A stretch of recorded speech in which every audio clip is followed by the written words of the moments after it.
Previous lecture में अपन ने अध्ययन किया था राइट साइड के बारे में और स्वीट इक्विटी साइड के बारे में। साथ ही अपने प्रोसेस इक्विटी शेयर कैपिटल जारी करने का जो प्रोसेस है उसके बारे में भी अध्ययन किया था। इस लेक्चर में अपन देखेंगे mode of payment of share capital money.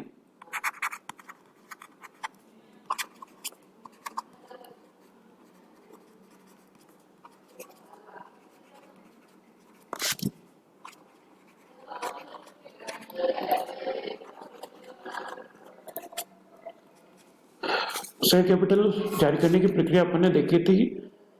उस प्रक्रिया के अंतर्गत ही शेयर कैपिटल की जो अमाउंट है उसका पेमेंट करने का जो मोड है, तरीके हैं, उनको अपन डिवाइड करते हैं दो भागों में।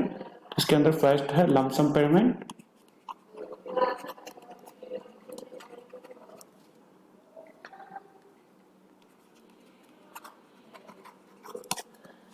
As application money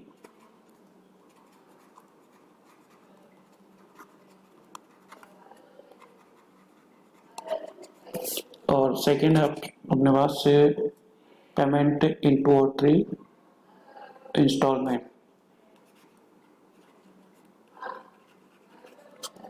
payment in 2 और मोर इंस्टॉलमेंट।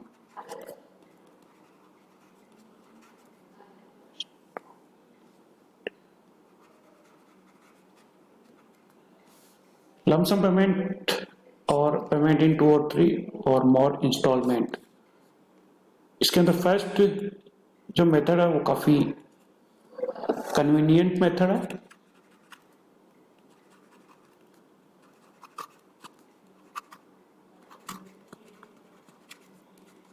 इस मेथड के अंदर संपूर्ण जो राशि होती है, संपूर्ण जो मनी होती है वो एप्लीकेशन मनी के साथ में फर्म के पास आ जाती है।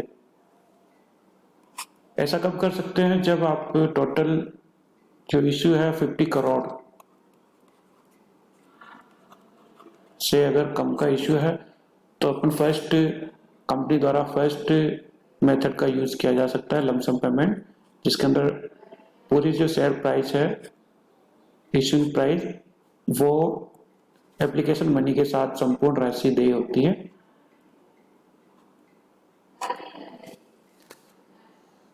आजकल एक नया मेथड और आ रहा है, प्रचलन में है, book building.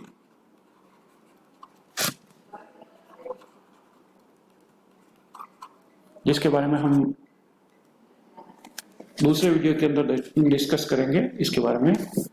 Okay, second method अपने पास है पेमेंट इन 2 और 3 इंस्टॉलमेंट।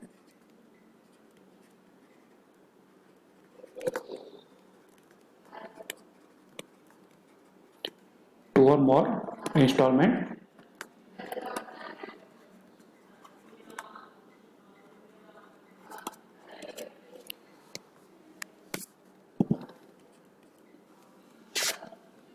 इसके अंदर पेमेंट अलग अलग किस्तों के अंदर देय होता है। जो फर्स्ट किस्त होती है उसको अपन बोलते हैं एप्लीकेशन मनी।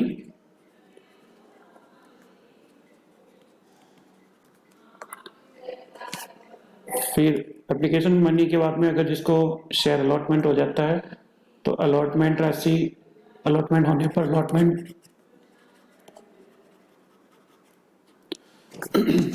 अलॉटमेंट में भी जो किस्त देय होती है उसको बोलते हैं अलॉटमेंट। उसके बाद में first call,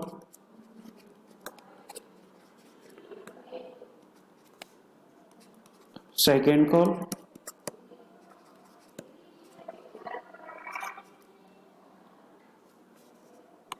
and so on.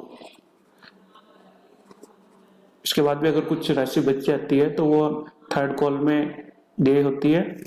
First call में भी सारी राशि का भुगतान कर दिया जाता है फर्स्ट कॉल तक, तो फर्स्ट कॉल को अपन बोलेंगे first and last call, first and final call. जब राशि का भुगतान फर्स्ट कॉल तक कंप्लीट हो जाता है, फर्स्ट कॉल के बाद में सेकंड कॉल नहीं लेना है, तो फर्स्ट एंड फाइनल कॉल होगा और अगर सेकंड कॉल होता है, फाइनल कॉल होता है सेकंड कॉल, तो इसको सेकंड कॉल ना बोल के फाइनल कॉल बोलेंगे।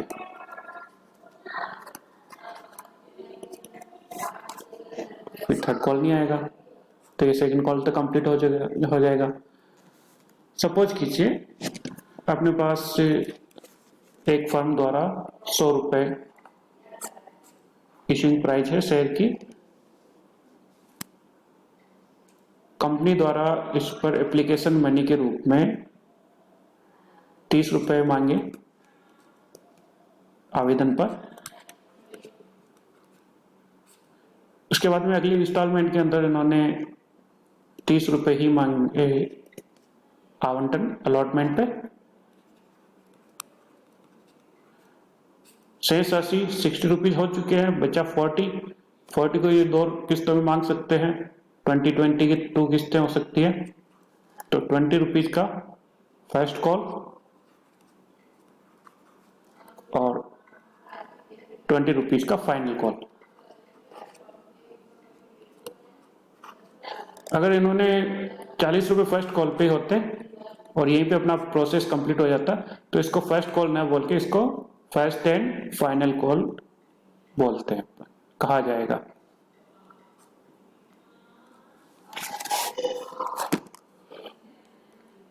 तो फर्स्ट और सेकंड मेथड में बहुत सारा डिफरेंस आ जाता है। फर्स्ट मेथड के अंदर सारी राशि केवल एप्लीकेशन राशि के साथ में जो शेयर की संपूर्ण राशि मांग ली जाती है।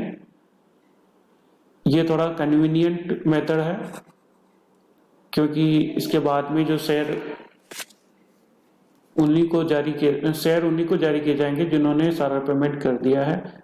तो इसमें कॉल्स इन एरियर का प्रॉब्लम नहीं रहता।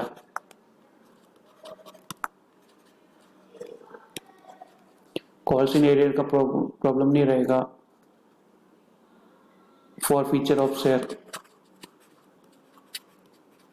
अगर कॉल्स इन एरियर है ही नहीं तो फॉरफिटेट करने की जरूरत भी नहीं होगी। कोई interest no advance call,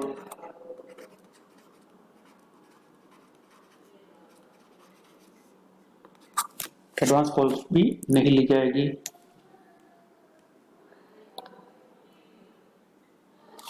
calls in arrear, calls in advance, forfeiture, reissue का भी कोई काम नहीं होगा।